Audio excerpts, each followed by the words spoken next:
What's up, guys? I will be making a response to Fiorella Isabel.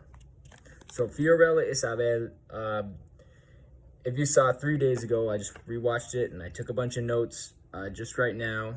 Fiorella Isabel basically made a bunch of excuses for Caleb. She did not address the meat and potatoes of the issue. The meat and potatoes of the issue is that Caleb committed coercion. Caleb Maupin committed sexual coercion against members of his organization.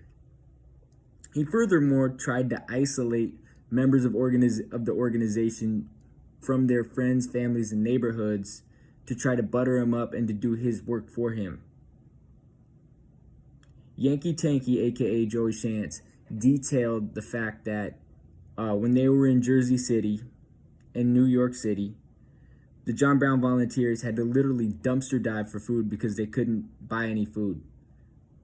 Yankee Tanky sold all the stuff he had and lived just to live in a shitty motel in Jersey City to work for the John Brown volunteers and CPI.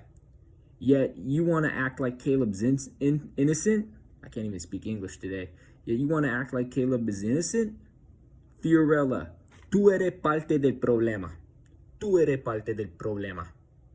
Alright?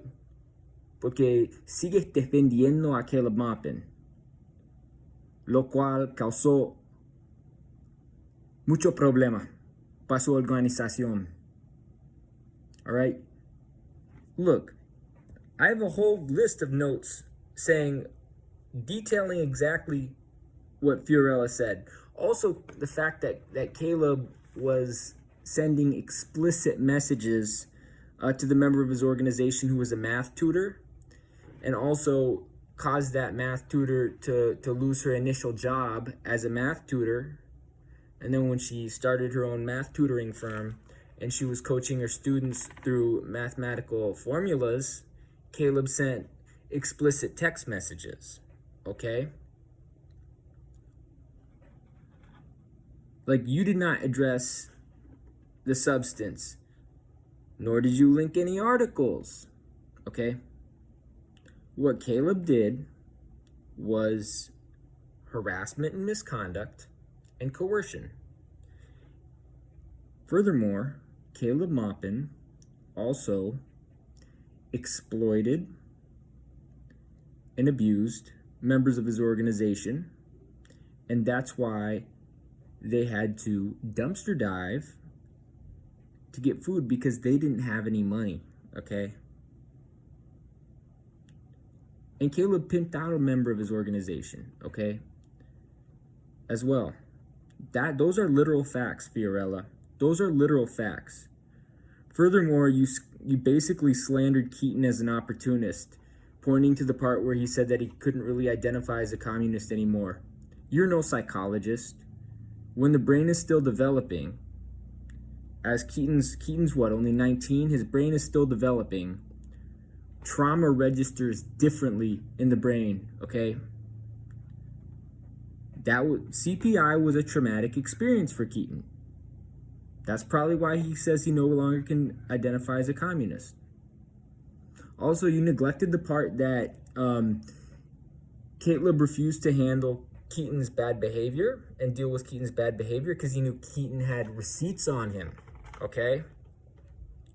So, and also the fact that Caleb's statement slandered his victims or his survivors because they're survivors because they survived the situation, and the fact that you didn't mention that Yankee Tanky, after being booted from CPI, basically now he realized he couldn't make any money in Texas, so he moved back to Pennsylvania, and now he's in an abandoned house panhandling on the internet. And you didn't address the fact that like I said earlier, Caleb did not deal with Keaton's bad behavior because he knew Keaton had receipts on him. Plus the screenshots, the fact that Caleb mentioned trying to make a compound in the woods to his wife, some of the explicit texts and DMs that he exchanged to the people that he coerced and basically extorted. You didn't address any of that. You didn't even provide a link. Okay? You didn't. Okay? You said you don't know about the situation, and you read Caleb's statement. You didn't read what he did wrong. I didn't read it either, but I read the article. Unlike you, and unlike Joshua Brown, you made excuses for Caleb and defended him, and you were cautious and wants to look at both sides. Nick Maniaci, aka Flame of Liberation, did a live stream a couple days ago, right? And he said that, and he signed on to that letter. And he said that everything is there and there's true, and they worded everything carefully so that Caleb couldn't try to discredit them. Okay? Quit defending Caleb. Caleb is guilty. CPI wouldn't have been canceled or wouldn't have been shut down, and Caleb wouldn't have quit CPI if he wasn't guilty. And no, this is not cancel culture. Nick Maniaci, aka Flame of Liberation, made that clear that this is not cancel culture. And you falsely claimed that Caleb was canceled. This is not cancel culture. These are not mistakes. Caleb said he made mistakes. These are not mistakes. What he did was premeditated. Okay? And they're not mistakes. And you also said nobody was perfect, and you said that you believe in second chances.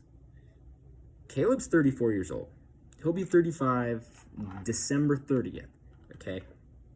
He'll be 35 on December 30th. He's had a long time to deal with stuff. His behavior spiraled worse and worse, okay? And you also... So, look, I grew up in South Central Alaska. I spent my adolescence dodging cults. I've had to confront people in power before, including Delhi PICs. And I also will be writing a statement about tote manager Teddy Pease and what he did to me in 2004, because he's never been held accountable. Okay? And so yeah, I grew up in South Central Alaska dodging cults throughout my adolescence. I was the one who kicked Young Life out of the Anchorage School District as a senior at Diamond High. I am going to expose Naddle-Fed and the Alaska Workers Association and Ryan Hall. You come from a cozy place. I grew up around dodging cults, okay? You know, a matter of fact, I was targeted in a hazing incident by several cult members, including Josh Pudlow, May 17th, 2013, at the Wedgwood, where we were staying during the state track meet in Fairbanks. I believe that Pudlow hazed me to keep me quiet about Young Life. I was a freshman at South High. And other members of Young Life, including Roman Steffen and Andrew West, were bystanders. Young Life leader, the cult leader, Trevor Millar, was the hurdles coach at South High. You know what I mean? I've dealt with repercussions from cult leaders. I don't play games with cults, Fiorella. Okay? When I was my 1 year at Willamette University, there were several days where I dodged the Mother of God cult. That was like probably 2 or 3 times.